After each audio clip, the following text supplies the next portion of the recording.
going to do a quick video on creating and using forms in Sassafras AllSight. The original request for this feature came from a customer who wanted a limited access account to be able to click on a computer, and rather than seeing the default view that you see here with all of the fields in a particular arrangement, the different tabs on this side, they wanted to be able to essentially design the page that they would see, similar to this help desk view, so that they could decide which fields were there, the arrangement, and the view of that page, because this user was going to just be logging in to do some basic data entry. So that was the original request. We did get a secondary request for a more traditional type of form. You can see here where, in this case, this is for sending a computer home with a customer or a user. They would be able to keep track of what computer it was, fill in some details about that user, get a signature, print the form, and use it in that more traditional sense. And then more recently, we've had a third request where you can populate a form like this, and when you save it, it will trigger a subsequent series of actions or an automated workflow after the fact. So all of those are now possible, but you got to start with designing and setting up the form. So that's what we're going to do now. What you'll see is that under settings, now there is this forms page. And if we come to the forms page, we see the two that we just looked at, the help desk form. This is what it looks like in the build view, where I can edit and delete different fields, columns, and rows. And then the other one we looked at was this loaner use permit form, again in edit mode. So that's what they look like in that build mode. But what we're going to do here is actually create a new form. And to do that, I'm just going to click the new form button here on the right. I'm going to give it a name. In this case, we're going to create a form for returning a computer. And this ID, you can leave it as it is. You can see it's based on the name you assign. You can technically change it, but recommend just leaving it as it is. And then we can give it a description that is similar to what you see here under the help desk, basic view for help desk. So we can describe this as fill this out to return a computer. Okay. Under modality, there's three options here. One is this form is just to view data in a particular view. Another is to view when opened, which means there's going to be an edit button at the bottom that you can click on to actually be able to edit the fields, but it's view only when you first open it. And then, of course, edit when open means it opens into edit mode. And we're going to go ahead and select that because when you're returning a computer, we want to assume that we're going to want to be able to edit this form as soon as we open it. The last thing you see down here, signal on save, allows you to turn this option on, give a signal name, and this is what relates to the ability to trigger those subsequent actions. We're not going to step through that, but if you have any questions about how that works, feel free to reach out to us at support@sassafras.com. We'll be happy to get you some more information on that feature. All right, so we're going to click OK. That's going to create the new form. And what we see here is that we've got a default row, a single column, and a box pre-built into this. Okay, so we see the form name up top, return computer. If I go into the settings, we see pretty much that same window we just saw to create it. And then there is a tab here that is sort of tab 1. I'm going to go ahead and go in and name this page 1 and click OK. And we're ready to start building our form. First of all, this box needs a name. The actual items that you're placing into the form go into boxes. So let's give this box a name. I'm just going to come over here and click this gear, and we'll call this computer details. And we're going to put a border around it, invert the title, and click OK. All right, so there's our computer details box. And before we move to actually dropping fields and other items in, I'm going to add another column to this.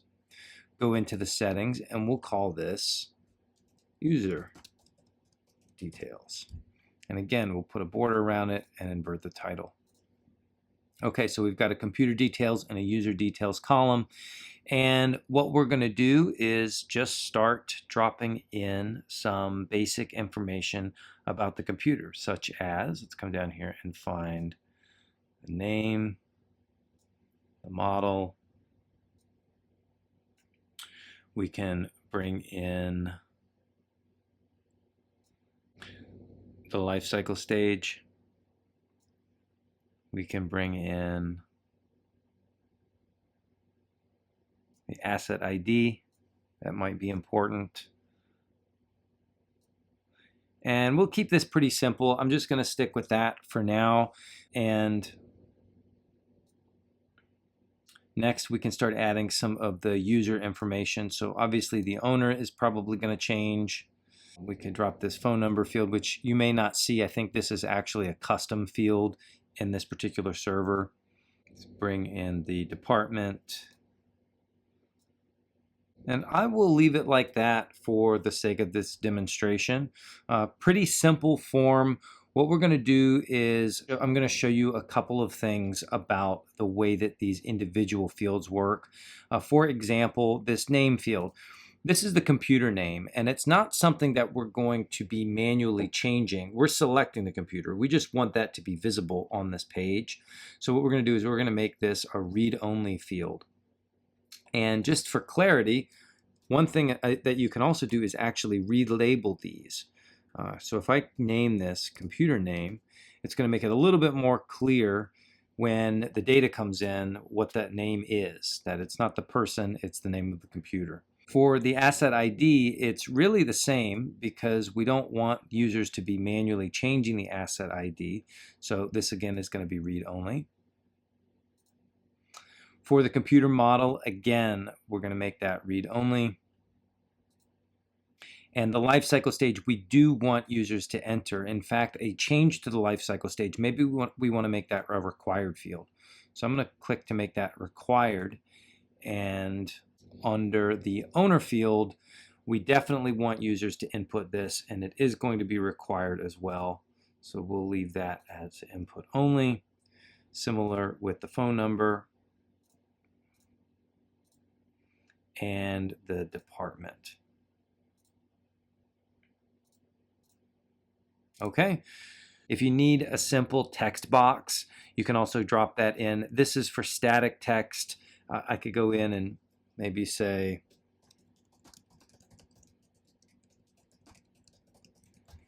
find print on the form, click OK. And I think that's going to be it for this form. I'm going to save this, which creates the form and saves it to the database. And if we come back out to the main forms page, we'll see it listed here, return computer. If I come out to a computer, now when I right click on a computer, I will see that form available as an option as well. And you see the fields here on the left are not editable.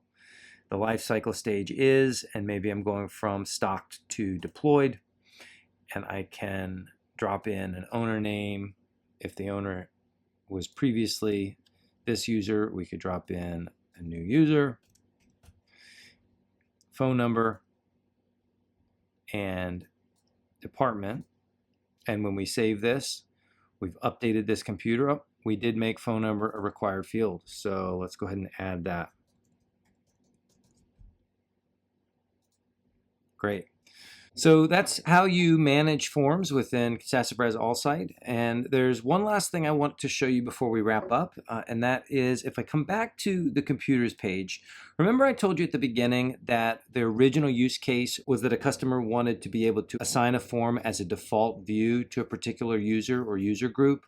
The way you do that is under settings again, you come down to accounts and you find the account that you want to modify. And you can actually, in this default form section, select the default form you want to assign to a user. I'll use this help desk one, for example, and save this. And so now, as a member of this manager account, if I come back to the computers page and just click on that computer, I get this view as my default. All right, so that wraps up everything we wanted to show you today. If you do have any questions, please reach out to us at support@sassafras.com. Otherwise, have a good day. Thank you.